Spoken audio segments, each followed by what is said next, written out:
Hi, I'm Paula Fry.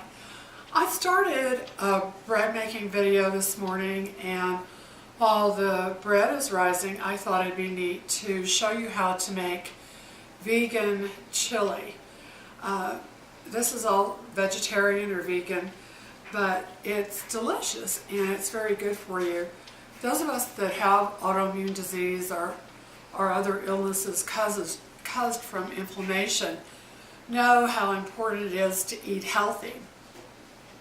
A lot of the ingredients that I have are organic, and many people think, oh, you don't need organic, it's fine just to eat non-organic.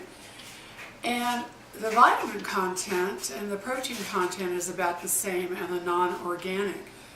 But in organic, they do not use pesticides. And if you have autoimmune disease, I suggest that you try to eat organic if you can. The pesticides can't be good for you. It could be causing an inflammatory response in your body. So I think, to me, that's something simple that you can do. And most of the organic produce and canned goods are not that expensive anymore. So I just suggest that you do that. Today I have quinoa. It's organic quinoa. I have kamut, K-A-M-U-T. It is a wheat. It's a whole wheat grain. Very good. It's really nutty and delicious.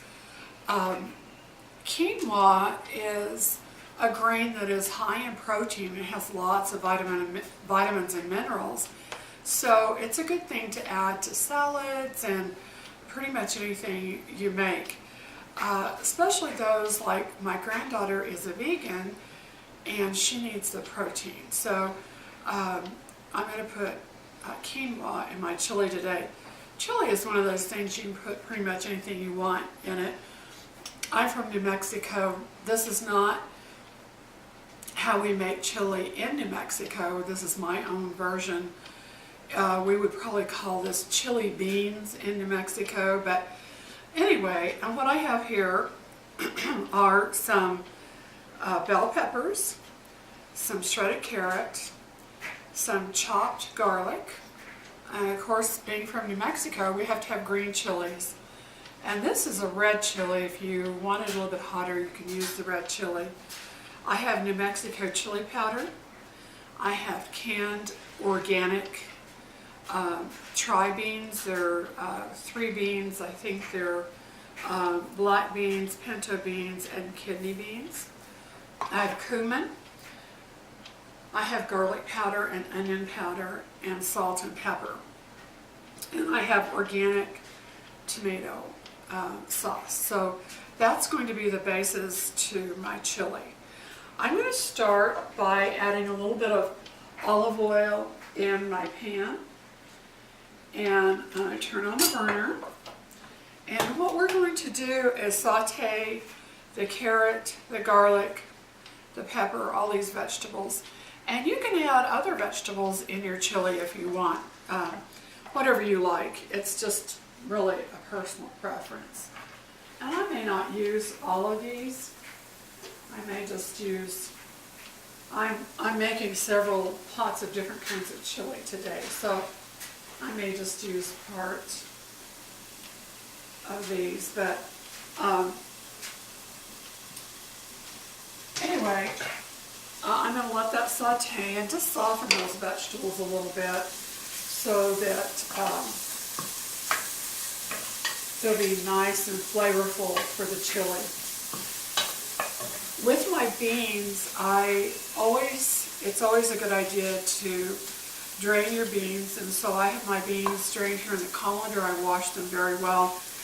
If you don't wash your beans and you use the liquid that's on the beans, it's very gassy. And so I always rinse my beans and just add my own seasonings, and that way I'll know how much salt I'm going to put in my dish.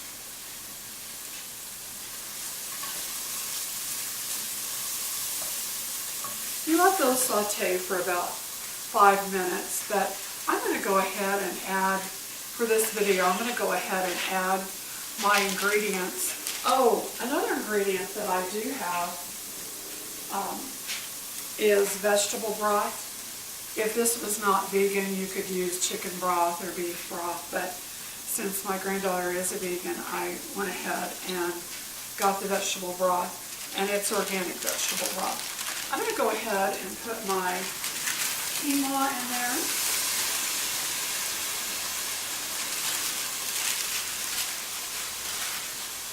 And my kamut.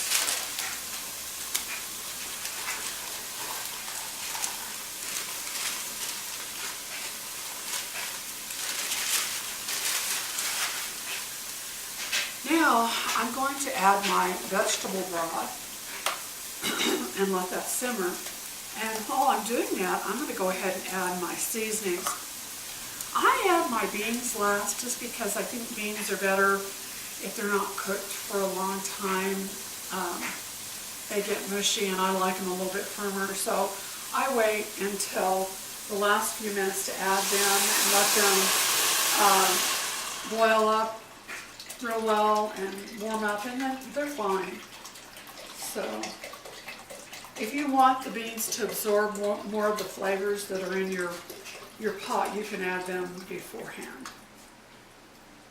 So I added that. I'm going to also add my tomato sauce, my organic tomato sauce.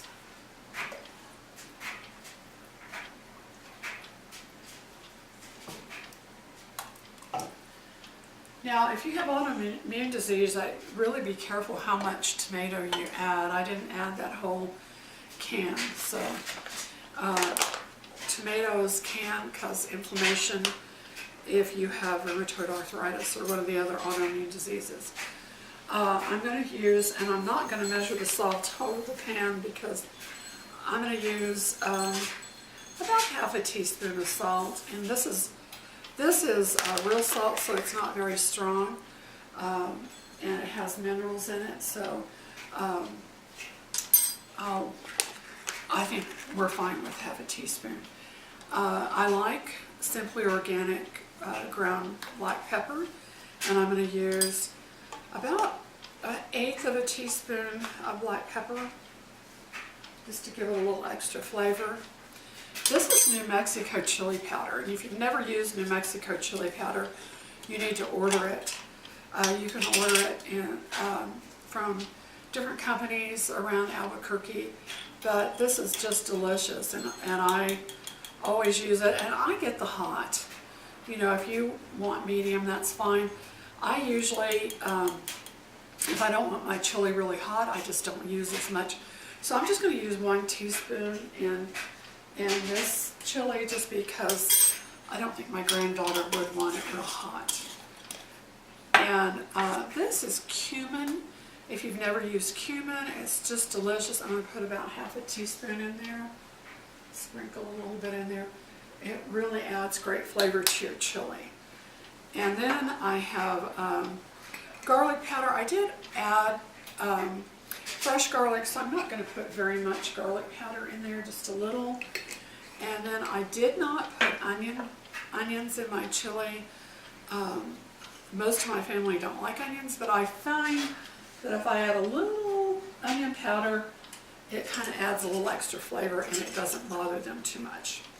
And they don't even realize it's in there most of the time. So that's the basis of the chili. Now I'm going to let this simmer for probably 45 minutes. And then I'll add my beans and let it simmer for probably another 10 or 15 minutes. And it'll be delicious, very nutritious chili. So very simple.